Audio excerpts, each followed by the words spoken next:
Hey everyone, welcome to the third episode of the Breakthrough Blueprint. I'm here joined with Dana Knowles. She is an author and she has a very interesting story going from really such a dark place to such great heights where she's an author, she's an inventor, she's a speaker, she's so many things.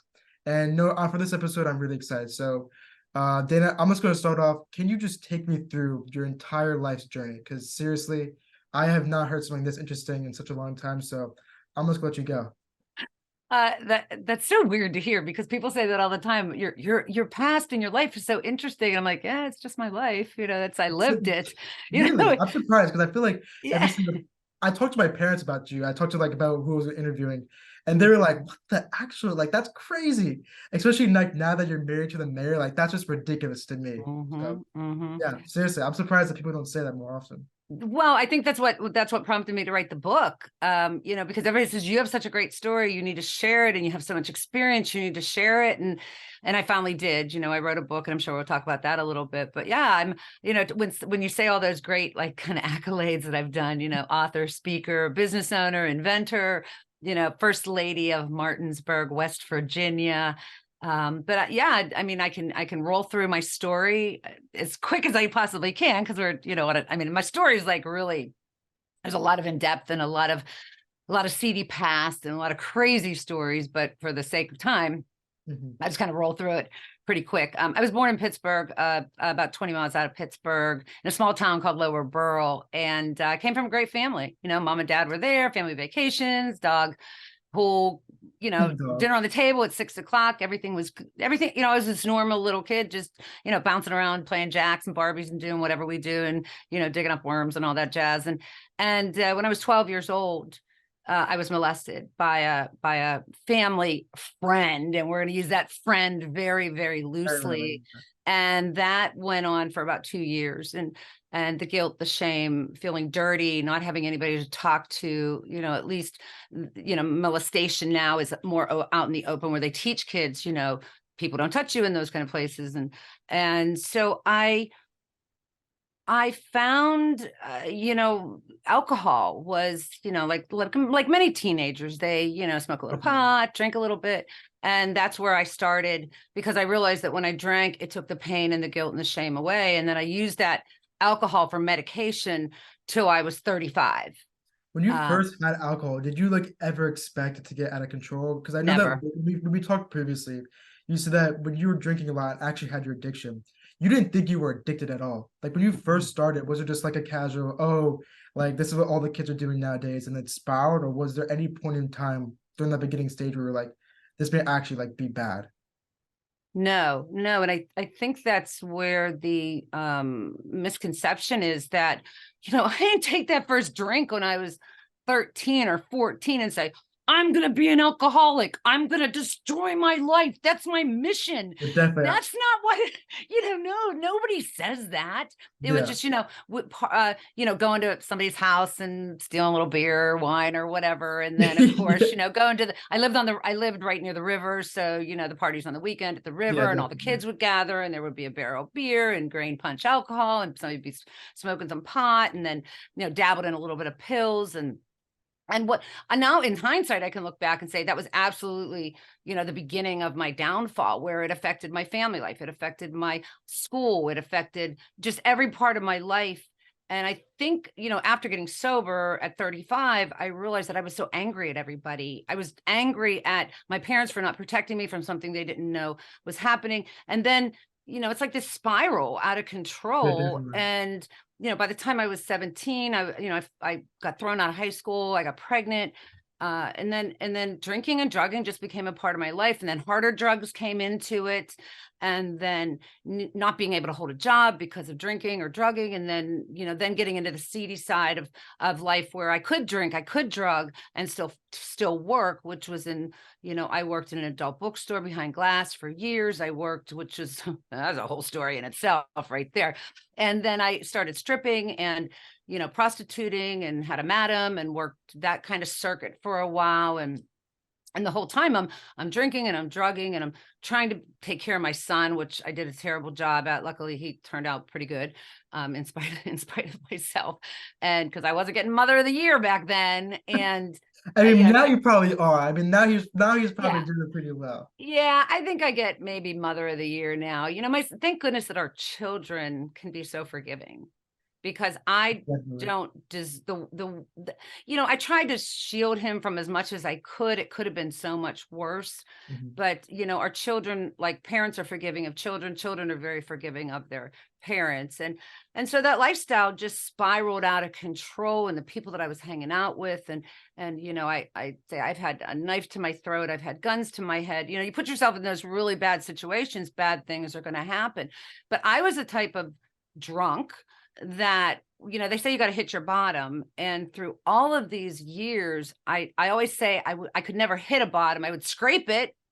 I would Yeah. scrape the bottom a little bit, and then I would get it back together, pay some bills, get some money, get cleaned up a little bit, and then I would start this downward spiral again. And it was, my family not necessarily disowned me, but my mother would say I hated seeing you come visit and I loved when you left, because I was, even if I wasn't drunk when I was there, I was still, the insane thinking. And so in 1997, I hit my bottom, I guess. But I didn't go to jail. Like, see, and this is something that kept me out there for a long time, because I never got arrested.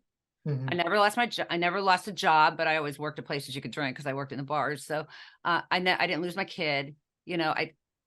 I didn't suffer those major consequences that many people do. I never wrecked a car. I don't know how any of that stuff never happened to me, Interesting, because because for me, like I feel like whenever like in these type of stories in a way, there's usually like scattered key moments throughout the person's life where it's like, holy shit, I need to change something with you and or change something about myself. But with you, it seems like there was only really one key point in your life where you were like, okay, someone needs to actually change. And I guess we'll get into that later, but I'm curious, like between now and that key moment, were there any times in your life where you're just like, holy shit, like I gotta do something about this right now. Because you keep saying you scrape the bottom, but I feel like when you're scraping the bottom, you can still see it there. And like, did that not cause any panic where you were like, okay, I need to get as far away from the bottom as possible? Or was that only like, did that only happen during that chemo we'll get into later? well, I know there was many times that I begged for help from people. Like, I tried to attend church. I knew there was something wrong with me. And I this is the thing with people who, and I guess I can only speak for myself, people who have an addiction but can still hold a job and still pay the bills, and still, I was in denial that I was that bad. Mhm. So it wasn't like that I had all these times that I said, I need to get help. I never asked for help through the whole thing, because every time I would scrape that bottom, I think, okay, I can do this. I can do this myself. I can, taper off, or, calm down a little bit. But when I'm addicted, and my mind is so clouded with I don't have good judgment. And so, oh, I'll have one drink or two drinks. And then when, the science behind alcoholism or addiction is you put that something in your body and you want more, more, Yeah, you more. keep wanting more. And so they're like, I think the point where I said enough is enough, I call that my moment. I think it was a lot of things that happened to get me to that point, Mhm. to where I said, I just can't live like this anymore. And it becomes the jumping off place. I can't live with alcohol anymore. And drugs are a huge part of my story. But I also, my God, I can't live without it. So what do? You do two So things. conflicted, yeah. You either get sober or blow your brains out. Those are the Mhm. two choices, and I wasn't suicidal. I never tried to kill myself. I cut myself. I can remember one time punching a mirror and the glass shattered, and I just took the glass and I was like cutting my Um, arm, like self-punishment, and So thinking yeah, I I was think that's what crazy. like it is. I don't think because I think when people think like imagine people cutting themselves, they think it's like, oh, this person's crazy. But I think it's more so like it's self-punishment. Like you feel like you deserve it. And one Right. thing I'm curious Right. about is like, do you think that you never had like the full suicidal thoughts because you had a kid? Like, was that always in the back of your mind? Like, I can never do my kid like that. No matter how crazy I think I am, there's no way I'm gonna put my kid in that situation. Was that what was going through your head, or like why do you think I you never just had those suicide. thoughts? suicide wasn't, it just wasn't, I'm just not suicidal. I think I always had that little spark of hope that life can be Yeah. better, but I just didn't know how to get there. So like you saw the future, but you just didn't know, like you thought you couldn't attain it. Like you thought that I see it out there, like there's a possibility of me getting that. But like right now I have no idea how to get it. Is that like what was really going through your Pretty head? much, yeah. I mean, I knew, I came from a good family. I knew right from wrong. I knew that what I was doing was wrong, but I couldn't stop it. And it's so hard to explain it to somebody who's never went through that. Yeah. Like if Like you've never went through it, yeah. I can't like open up your head and I put the can't, stuff I don't in think there. I You can. can't. Yeah. Yeah. And it's a really messed up, it's a really messed up place to be. And I lived that life for a long, long time. And my you say, like, when you asked me about my son, did I ever want to put him through, like, if I killed myself or something, but I put my son through hell anyway. For 15 years, he saw his mother drunk and high with numerous men, dragging him into bars, doing all kinds of crazy stuff. So I really, it was very selfish of me to put my addiction and alcohol and men and money, and I did. I put it ahead of my son. And that's a pain that I live with. Not that I dwell in it or live in the past, but that's the biggest pain. Everything I did in the past, I've forgiven myself. It's done. It's over with. And we're going to talk about this. It makes me the person I am today. But when I think about the stuff I put that little innocent child through, Yeah. that just rips my heart apart. Like, how could I be so selfish? How could I be so, self-absorbed and Well, self-seeking fuck the that, father too. I mean, like he wasn't there, so I don't think it's right for you. I don't think you should be stigmatized for that because on the one hand, you didn't have like you're a single mother. Another thing Mhm. is that I think that you were going that you had so much else to deal with that the last thing you needed was a kid. Like I don't think you should be stigmatized with that, especially since you're really making it up for him now. Like I can definitely Yeah. see how And I was he's young going when to I mature had now too. him. He's probably gonna be a billionaire or some shit. Like who knows? Yeah, I was 18 when I had him, and his father was, his father was there for a minute and then he was gone, like literally just gone. And it was me. Thank God for my mother. My mother was just a saint through the Shout whole out mothers thing. out there. That, yeah, she was the stable household for my son when I was unable to give him what he needed. Yeah, yeah. But it is what it is. I can't change the past. I Yeah, can't. All I can do a is really be the good best I mindset. can. Good for you.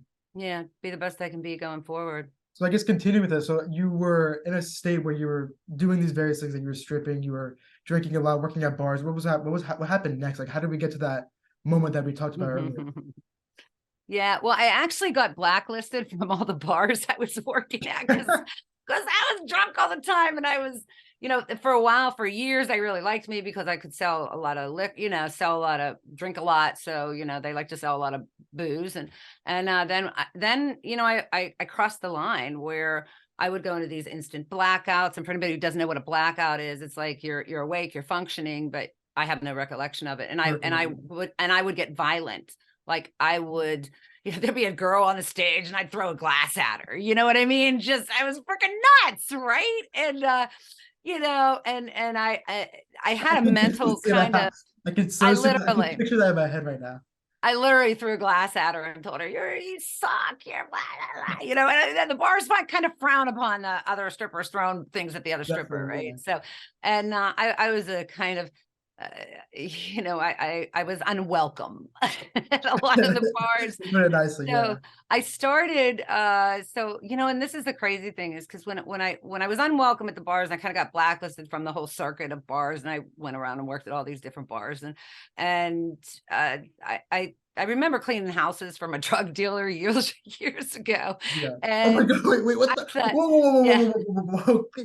That's like a movie type of. That's like a movie type of scene. Where you, yeah. that's crazy. That's so funny. So I was cleaning from a drug dealer, and I thought, well, I could clean houses. So anyway, I put a little ad in the paper and I got a job, cleaning houses, and I was drinking the whole time. And the funniest story is I would put my liquor in my cleaning bottles, and I would be drinking out of a 409 bottle as I'm Yeah. working, and we're real ingenious, hiding it.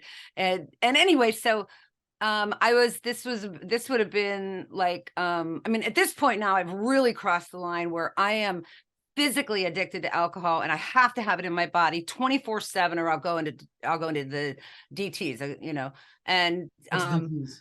DTs are when you start to detox. What's it, so? What's that like? Detox is when I'm physically addicted to alcohol. If I don't have it in my body, you start to sweat, shake, get nauseous, headaches, diarrhea, the whole 9 yards. And the only way to stop it, it's like detoxing from heroin, that you get very, very sick. And so the How only do way you to get stop over it is that then? what? How do you get over that then? If it's like You check yourself into a hospital. That's what you do. seems like the Yeah. only solution, really, it does. I mean, you can do it alone, but some things that people may not know is that if you are really addicted to alcohol and you're drinking it 24/7, you can actually die from detox for Oh my alcoholism. So God. Whoa, whoa, you whoa, should whoa, whoa. be, you, That's sh crazy. You could yeah, die from a detox? yeah, I didn't know that. yeah, Wow. you can. Yeah, you can go into convulsions and you can die. So it's really wise to get medical treatment when you're Very, deciding to very quit advisable. drinking. So I was cleaning this house and I didn't have any booze. Usually I would drink at this house, but the kids were home for some reason. It was a school thing or whatever. And by noon, I'm literally shaking, sweating. I'm nauseous. I look like I have the flu. Mhm. So I left work and I went straight to the bar because I know that's what's going to fix me. And I bellied up to the bar and got a good stiff drink. I was a straight whiskey drinker, and I put the booze to my mouth and I felt it go down my throat, hit my belly, and I went into an instant blackout. And the blackout lasted about 18 hours late, 18 hours. And I woke up the next day in a strange house in a strange place with strange people, and I didn't know where I was at. And that's when I had my moment. It wasn't anything like I got arrested, I killed somebody, I went to jail or wrecked it was no major dramatic thing. But when I came out of that blackout, I was so sickened in my soul of what I had become. And it's like, how did I get here? And I had done that 100 times before. What was different about this time? I don't know. I don't have an answer. It was just different. And that's when I reached out for help. And I called a local drug and alcohol treatment center. And I said, that's all I said was, I need help. So I thought I was crazy. See, I thought I needed to be locked up. I thought I needed to be like in a straitjacket in a rubber room.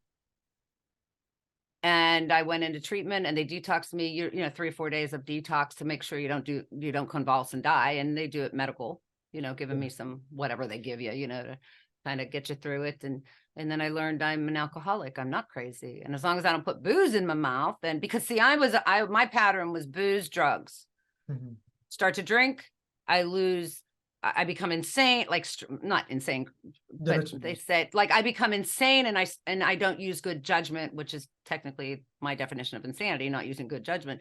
And then I want to go search out the drugs. And then once I'm doing that, then God only knows what's going to happen. I have no guarantee of what's going to happen. And that's kind of where I realized I was powerless over alcohol. When I put booze in when I drink, I do not know. I cannot guarantee what's going to happen.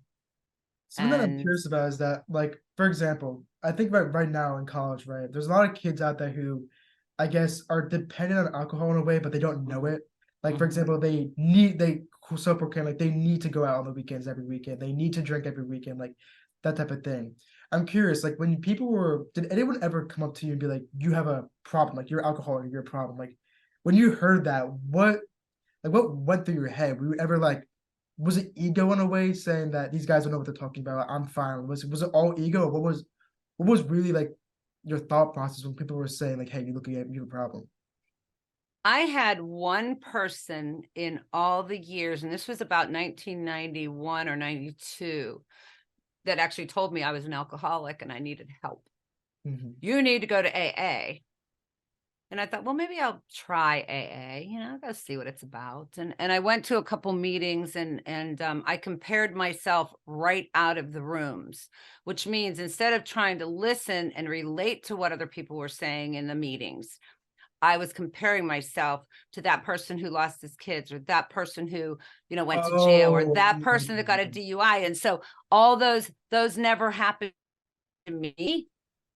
I never drew a sober breath through that. Because I would go to this noon meeting, and so I would drink at night, and then get cleaned up enough to go to the meeting, so I wasn't reeking of booze.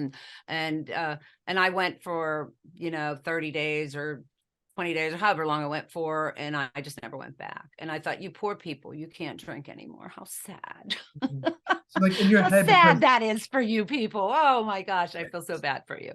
but like And in it your never mind, you're even, like, oh, sorry. it never dawned on me that I might have a problem.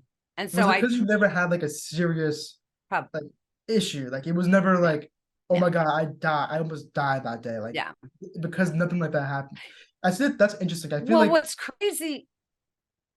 crazy is that I did almost die a few times. I mean, I did have, like I said, a knife to my throat. I talk in my book about the story of me working in an adult bookstore, and this guy broke into the store and put a knife to my throat. Mhm. And whatever. I mean, of course, he didn't cut my throat, but then he left, and to me, it was just another day at the office. Whatever. Yeah. Just And let's get it back to became work. so Come on, got to make some normalized. money. Was it because like your life was so it was always like that? It was just so normalized that nothing really kept. Dang, that's it. Mm-hmm. So I guess I have a question Yeah. relating to younger people in a way. So I think because you never were like almost killed, like you were like in a like a gunfire, whatever the fuck, like something like that, Yeah. right? Yeah. Yeah. How should people who see people going down like a not a similar track, but like a path where they're dependent on alcohol or a path where they need help, but they're too egotistical to realize that they do. Like, how would you recommend someone, I guess, counsel them or help them, I guess, become better versions of themselves and like rid that part of their life? Like, how would you advise someone to go about that? Well, that's a tough question because if somebody has a drinking problem and somebody else wants to help them, or make it, have them recognize that have a drinking problem, that's very hard to do. The person who has the problem has to want the help. They have to recognize it. But there are a few questions that, if someone thinks they have a drinking problem, and this is kind of going a backwards kind of way, because nobody can, if somebody doesn't want to stop, they're not going to stop, period. They're not. There's nothing you can say to them.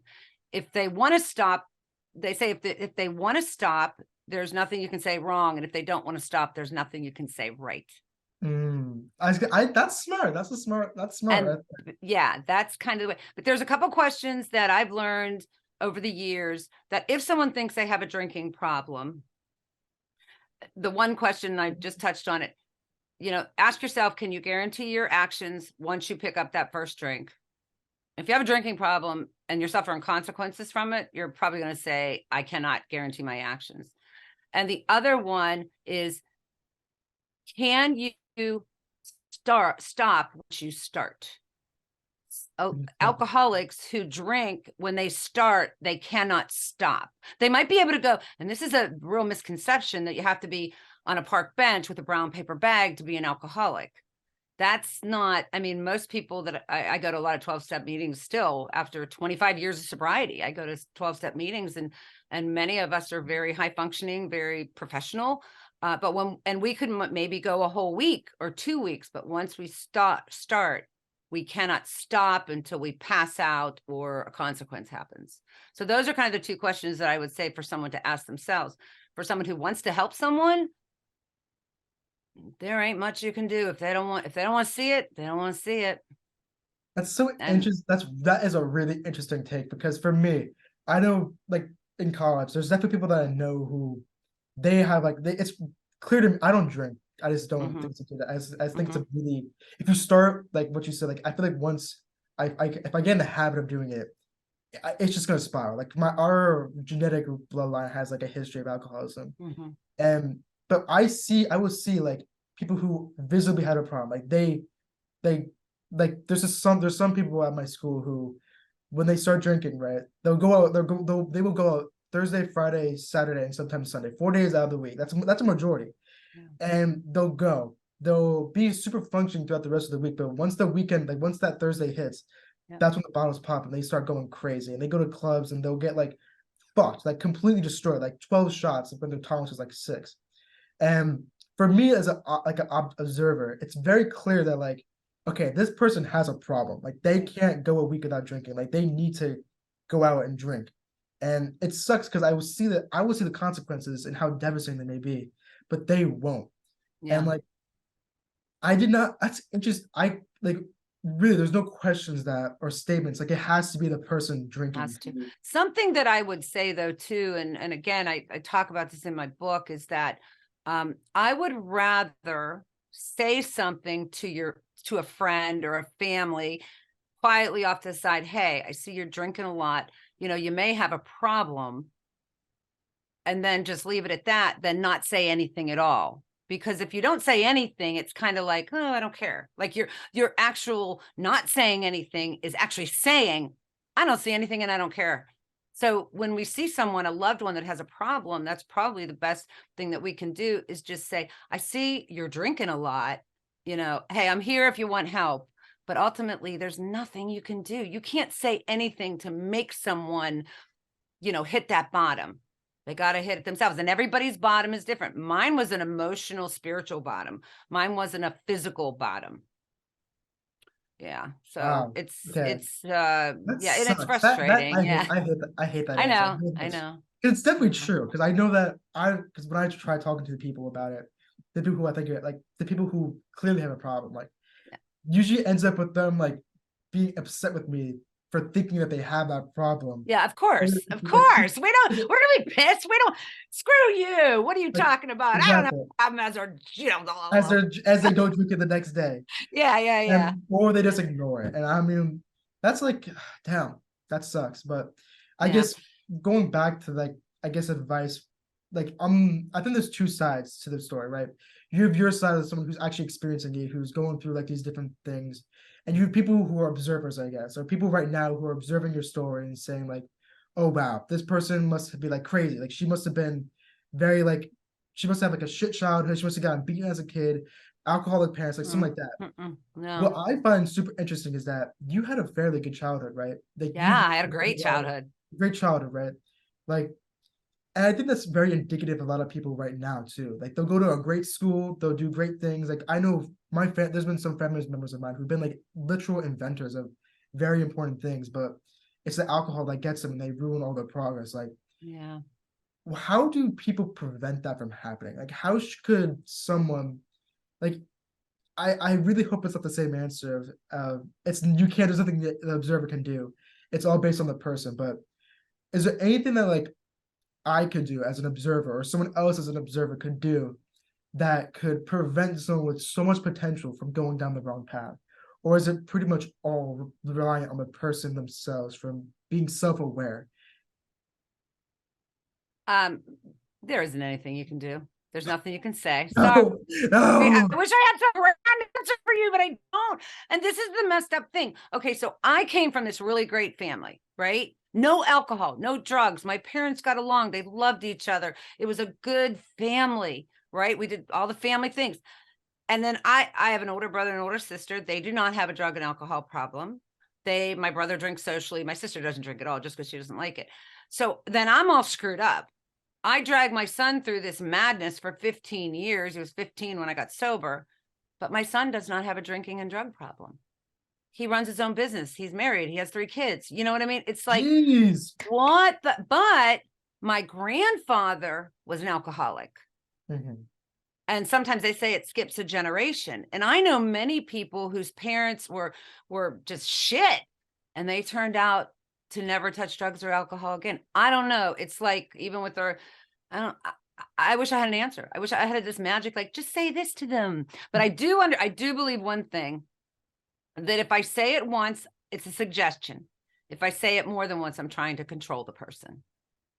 Really? And so just to say it once, and this is how if I see somebody, well, of course, if I see somebody that's having a problem with alcohol, I can say, hey, I'm an alcoholic too, you know, because Yeah, one alcoholic talking to another alcoholic, and us, that's why Alcoholics Anonymous works so well, is because it's one alcoholic sharing their experience with another alcoholic.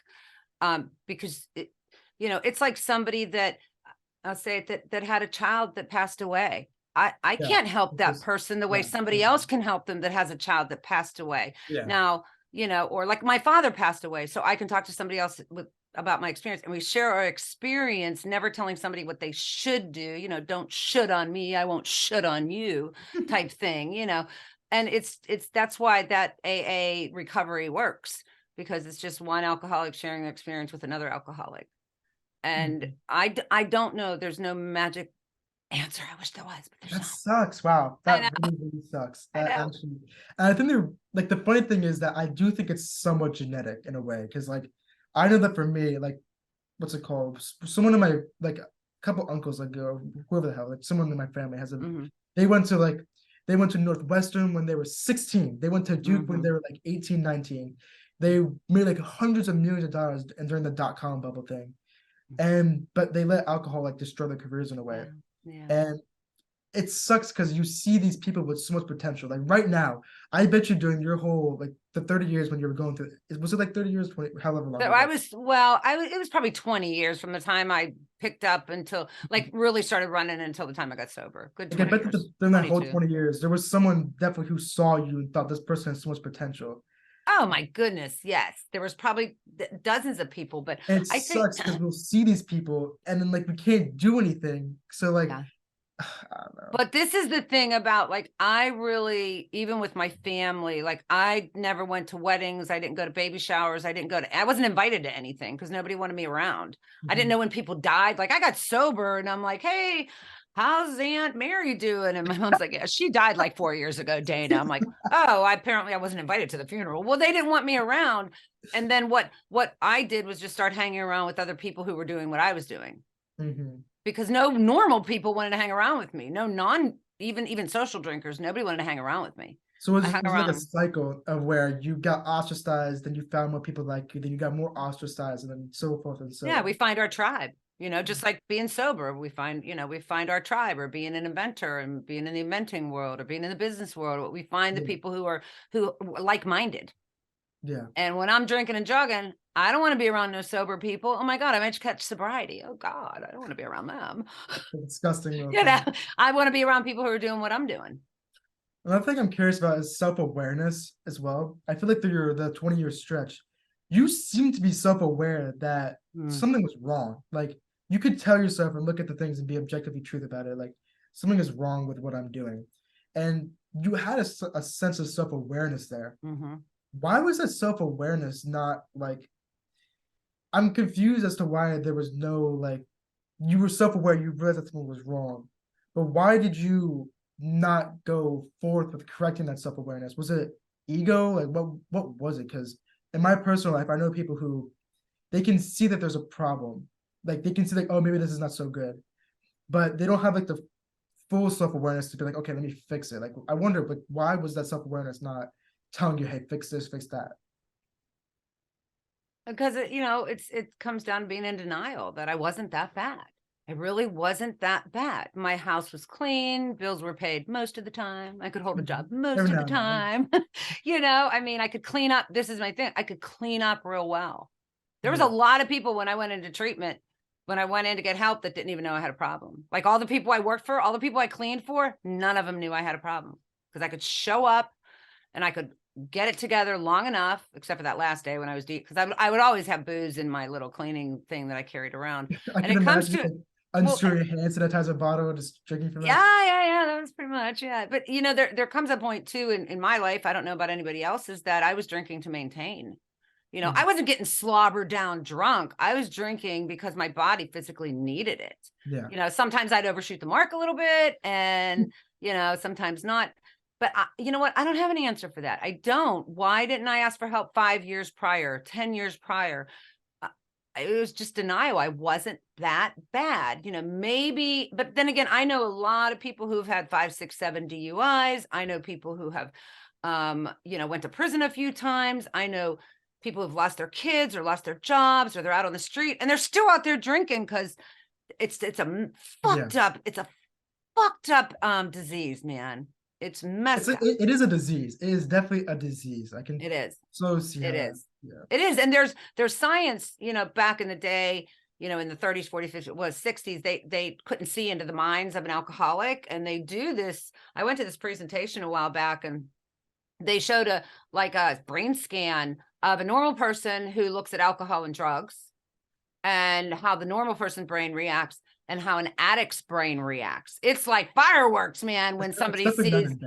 It's and, so night and and day. yeah, and so now they can look at our brains and see that there's clearly something different in the alcoholic brain, the addictive type brain, than there is in the, in a normal earthling brain. Earthling. I can totally We see. call them earthlings. So how Yeah. did you get into like what you are in right now? Like, how'd you like, Oh, enter that stage of life? Like, what's that story? yeah. Well, that is pretty awesome. So when I got sober in Scranton, PA, Mhm. and everybody knows it from The Office there, I got sober in Scranton, I and honestly have never watched The I've Office. never I've never watched it I either. I never haven't. people always, Yeah. I don't have Netflix, so like I can't watch it. But like Yeah. Yeah. I'd watch I Breaking Bad though. Breaking Bad is good. I will give it Breaking that. Bad's very good. Breaking Yeah. Bad is so fucking good. Oh my Yeah. god. So I got sober in Scranton, and I was drinking the one day and it landed in rehab the next, and I was in there for 21 days, and then I became homeless. I was in a homeless shelter because I couldn't go back to the house I was living in because it was too crazy there. And I had previously, before I got sober, I was working for a company cleaning. Mhm. And somehow, some way, I heard that the company, the owner of the company wanted to talk to me again. And he, I went to visit him, and he said, I want to give your job back. His friend had died from alcoholism. Oh wow. Alcoholism, you can bleed out, like bleeding out of your eyes and ears and all that stuff. And he had Oh, found, that's terrible. That is yeah, terrible. yeah. And he found his friend dead, and he said, I don't want that to happen to you. I know you're a good person. You're a good I was always a good worker. I've always been a good worker. And so he took me under his wing. And that was the first person that gave me hope. I attended a lot of 12-step meetings in the beginning. I had a sponsor, I had a support group. And little by little, I started to recreate myself, and the first thing I had to do was, of course, stay clean and sober. Next thing, get a car, pay off some fines, do whatever I had to do, get a little apartment for my son and I. My son was living with his friend at the time. And then I started my cleaning business back up, and I met my husband a couple years he's in recovery too. He's 25 years sober as well. And then we got married and kind of traveled about, and I was a housewife. I was just, doing my thing and getting involved in community things. And then we landed in Martinsburg, West Virginia in the fall of 2003. Mhm. And through a series of events, there was no tuxedo stores in Martinsburg. And the guy that helped me, the actual company, the guy that I said took me under his wing, he owned a tuxedo Oh, wholesale I see. business. Yeah. So I called him up and I'm like, hey, Mark, nobody's doing tuxedos down here. And he said, when do you want to start? And he was my mentor in the tuxedo business. And then I still was very connected. Everywhere I go, I get connected in the recovery community because I need to be around my people. Yeah, I definitely. need to be around people who are living clean and sober. I need to be around people who are in the solution. I need to make friends that can relate to me and what I've been through, so I don't have to kind of pretend to be somebody that I'm not. And then, I had the tuxedo business. I've had that since 2005 or 2008. And so, and then I just started really thinking, what else do I want to do with my life? Like, do I just want to own a tuxedo business, which is great. I mean, I have a great business, and but I always had dreams, and it's really, really hard when you're all drunk and high, you have all kinds of dreams, and A everything lot of sounds thoughts. great, Yeah. and I want to do this, and I want to do that, and everything, and it's really hard to do anything with your ass on a bar stool and your, head in a bottle of whiskey. But now I'm sober, I'm clean, I'm clear-headed, and I have all these dreams and I have all these goals. And one of them was to take a product. I've been extremely creative all my life. Like ever since I was a little girl, my mother tells me stories all the time about creating stuff. And I'm a seamstress by trade. So a natural God-given seamstress. And so I God-given gift. Yeah. it's a gift, I mean, it is to be I never was trained in it, but I'm really good Oh, at it. really? Whoa, whoa, whoa. You never trained in it? You just like pick. Mm-mm, That's mm-mm. impressive. Wow. No, my mother's a seamstress, my sister, my grandmother. So it's all, Oh, okay. So it's just kind of like somebody that can play music naturally. yeah, And, definitely. and Definitely. that's kind of how I am with my seamstress work. And so I always wanted to take a product to market. How do you do that? Like, how everything that we buy, every single thing that we look around on our desk, somebody came up with this idea, every single thing. I'm looking right now. Yeah, you're right. There is not one thing in our lives, tangible at least, that somebody hasn't created. Headphones, microphone, computer, whatever, And I thought, how does that happen? So I started studying everywhere, like grabbing information from everywhere. And I wanted to take a product to market, and hired a lawyer and got ripped off there, went to New York, that was a bust, started my own website, my own everything. I want to do it, so I did that for a long time, from like 1998 or so till, Jeez. Wow. till 2017. I found a book called One Simple Idea by Stephen Key. And it was all about licensing your ideas, which is basically, in a nutshell, you come up with the concept, you show it to a company, the company likes it, they invest all their resources, and then when it goes to market, they pay a royalty. That's licensing in a nutshell. So I signed up for their membership. They guide, they have mentors, and they held my hand through the whole thing. And I got my product on the market. The hanging shower caddy's been on the market for about I'm three and a not half even joking. years. I think my grandma may have that because we always Well, go down to her house like every 3 months or whatever, and she has the exact. When I look on your website, she has the exact same one. Yeah, I'm cool, I'm cool. gonna check that. I'll Yeah, email check you. it out. Yeah, there's a couple of them out there now. Mine was the first one, and then it's just a mesh hanging shower caddy hangs Did I behind the get a shower patent for curtain. it or anything? I did not. I filed for a provisional patent application, which is a temporary application. And then when a company liked it, they didn't even care about a patent. So we just ran with it, and the company invests all their resources, and I get a royalty every 3 months. So that's really cool. And Like, then you get a royalty. I mean, like every product sold, you get like a certain amount of it. yep, Okay, I cool. get a royalty. Yeah. So every 3 months I get Dang, you covered so many mailbox bases. money. I like the mailbox money. And I don't really do anything. They take care of everything, and I just get a check. That's And crazy. That's so, really, really cool. yeah, so then meanwhile, my husband had ran for city council, and he got elected to city council. He did 2 terms of city council, and then he got elected as mayor a couple years ago. So I became the first lady of Martinsburg, West Virginia. And what's really crazy is that when they it was official, him and I just looked at each other like, oh my gosh, can you believe we came from there? I was about to say that, like the From fact that there. you guys went from there, like both, not just one of you, both of you guys, like that's the Yeah. crazy thing. Yeah, because he was homeless too. He was Yeah. homeless in Was that part of your guys' 1987. campaign? Like the part of like the relatability of your guys' story, was that like a big part of it? I think so. I think so. See, the thing about, and I know that's one of the questions that we want to cover, is my past, how does it help my future? Is one, I love everybody. Like this is so crazy. I would rather sit and talk to a homeless person than go to like a big luncheon somewhere in a fancy place. Honestly, I think a I homeless person would have much more like a crazier story or something like that. well, you know what? They're people. They're people, just, and everybody has a story. And just because they're down and out, or they're not clean, or they don't have the clothes on or anything, you know what? They're just people, and they're kind, and they're sweet, and they're real. So so he's the mayor, I'm the first lady, but then I also through all of this, the owner of InventRight, Stephen Key, asked me if I wanted to work for him. Now, I still own the tuxedo business. I still have that. That's going great. We struggle a little bit over COVID, of course, but because nothing Is it was just like open. one? Is it just one store? Is it like a chain? I just have one store. Yeah. Yeah. But I'm the only tuxedo store in the Eastern Panhandle of West Virginia, is where I live now, Martinsburg, West Virginia. So Okay. we're the 4th or 5th largest city in West Virginia. So Yeah. I mean, we have I 20. used to I live in DC. I used to live there for school, so Yeah. Yeah. Okay. Yeah. We're just neighbors. We're just yeah, right very across the way. close. But Yeah. so like, what else do you guys? I mean, because I know that you wrote a book as well. I did. Going through your past, like, what was it like going through everything, not just like the little bits and pieces, like everything.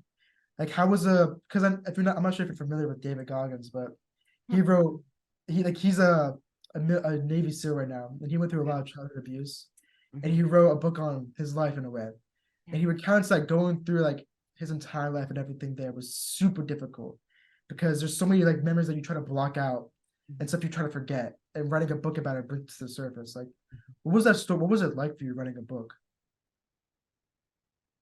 It was emotional. There was times that I was writing and typing and crying at the same time, which is good. I Holy even did man, my so much emotion there too. I did my own Audible, and even while I'm doing the Audible, you can tell my voice, I'm getting choked up. Yeah. talking about certain parts of my earlier days, especially when it comes to my mother, because I put her through the ringer, and my son. Those are the ones that get me choked up. But this is the thing that I found, and I've heard a lot of people. I'm studying to do a TED Talk now, and we do these group calls with an organization that I'm with, and a lot of people really struggle talking about their past. And what I found is that I don't struggle very much talking about my past anymore because I talk about my past. You're so open with it too. You seem to accept everything that But happened. and when I can help someone else by me sharing my past, it's almost like, I don't know, somebody quoted, let my story, be your, what's it called? Your survival guide. Mhm. And so the more I talk about it, the less power it has over me. And the more I talk about it, the less power. So I've been talking about my story in recovery for a long time. Now, this is the first time I've ever been talking about it out loud. In fact, my husband and I just had a conversation because my book just launched and the Audible's out, and he read it. And I mean, I work for InventRight. I own a business. He's the mayor. What are people going to think when they read this? When they read about me working in an adult bookstore, when they, listen to a podcast about I was a stripper and a prostitute and a call girl and, all the things I did, what are they going to think? And I just said, what? I don't give a shit anymore. I don't care. Everybody has skeletons in their closet. I'm living my life out loud. This is who I am. This is what I was. This is who I was. That is not who I am anymore. These are what happened to, this is the stuff that happened to me, but it's not happening today. And I know everything that happened to me in the past didn't happen to me. This is how I look at it. It happened for me.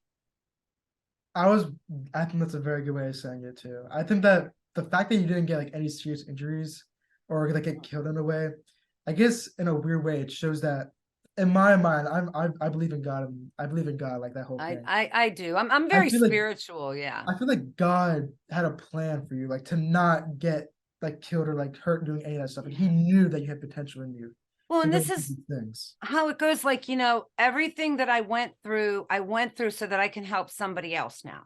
Yeah, you learned so much. Right. And so a lot of people before I kind of came out with my story knew about me. Like Stephen Key, the owner of InventRight. And he's like, Dana, you're amazing. You're amazing. You need to write a book. You need to tell your story. And he was the one that gave me the courage to speak out loud about this. And so, but I still have that fear now that it's out, or that I'm really talking about it. I have this fear that it's going to affect other people. Like, what are they going to think? I don't care what they think of me, but what are they going to think of my husband, or what is my son going to think of me, or, what is my daughter-in-law or their family, or, Stephen Key or any of my other, or my clients at Dana's Tuxedo, and I'm willing to take that chance.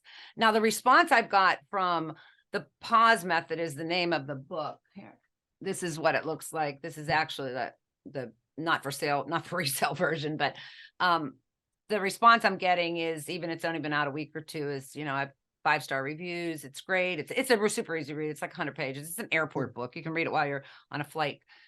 But then, with having the courage to write the book, now I want to get on a stage somewhere. I want to do a TEDx talk.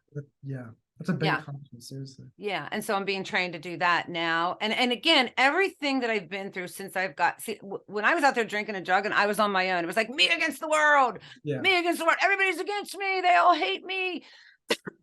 And then I got sober, and I had Mark Sarno from the tuxedo business that took me under his wing. I had my sponsor, I had my support group, women who were sober many, many years that would guide me and think for me and tell me this is what you should do in that situation, And then, my husband is a super great supporter, to Stephen Key. And, those are the people who have given me the courage to follow my dream. And I have big dreams. I want to be a model. Why not? I always wanted to be a model when I was younger, and now I'm 61. Of course, thank you so much, because you said I looked 40. So yay for you. But I was not expecting that. Why? This is the thing. And I talk about it in my book. It's like, if I want to write a book, my mind says to me, you can't write a book. You can't do that. You don't have any education. You don't even read books. I mean, listen to books. you don't read books, you're not a good writer, you don't know punctuation, da da da. But then the flip side of my brain says, well, why wouldn't I write a book? I have a lot of stuff to say. I got a lot of good shit to say, Yeah, And definitely. then I think it's subconscious too, because like when you're telling yourself that you can do it, you're more inclined to do it. Versus if you're yeah. saying, I think that the people use excuses very like way too Oh much. I yeah. think that, like what you're saying right there about punctuality, I don't know, I don't even read books. Like it's an excuse. If Yeah. you really wanted to Yeah. do it and you really had a Yeah. passion for it, you'd fucking do it. But if you Well, want to keep giving yourself excuses, then and they are just bullshit excuses. I don't have the time. I'm too old. I'm too young. I'm too this. I'm too rich. I'm too poor. I'm too everything. And how I worked with a book, and I have to tell you my thought process through writing this book the whole time was this, like literally my brain saying to me, this is stupid. What are you doing? Nobody's going to read it. You don't know what you're doing. But I kept writing. yeah, you kept doing it. I kept doing the action part of it to counteract the thoughts. The negative, yeah, that's smart. That's Yeah. smart. And then I got it done. And then, I had help with the I did an Audible version and I had help with that. I had this is the thing that I think the biggest takeaway is that you never have to do anything alone. So do you think that because you've been helped so much now, it's like part of your duty to help other people as well? Yeah, absolutely. Yeah, to a point, I mean, I help a lot of women in recovery. That's kind of where my, it was freely given to me. I'm going to freely give it away to somebody else if they want it. This is the problem. This is the thing, is that I can say to you, help me, help me, help me. And you're saying, okay, I'll help you. And then I'm like, well, I don't want that kind of help. Yeah. And then you put stipulations on the help. So when everything that I do now, I know that there's people out there that want to mentor and want to help, but I got to put the work into it. They're not going to do the work for me. I like when people do the work with me. But yeah, so I just, there's so many things that, the TEDx talk is next, the modeling is next. I don't want to be an actor, but I just want to be I want to be in a movie somewhere. Like I just want to be in the background somewhere, something crazy. So and I hope I always have dreams and goals and always have another mountain to climb. Yeah. I think on that note, that's a very good way to close. Thank you so much again for appearing. Yeah. If people want to like get in touch with you or learn more about you, how should they do that? Dana Knowles Inspires is my website. I'm on LinkedIn, Dana Knowles. That's probably the easiest way, LinkedIn. That's how you found me, or something. I think that's how you found me there, LinkedIn. All right. Thank you so much. Seriously, I appreciate it. You offer some great advice. And actually, I want to ask you some questions after we're done. So seriously, thank you guys so much. Check out her book, The Pause Method. Check out her website, her LinkedIn. I'll leave it all in the link below. And thank you guys again. See ya. Thanks.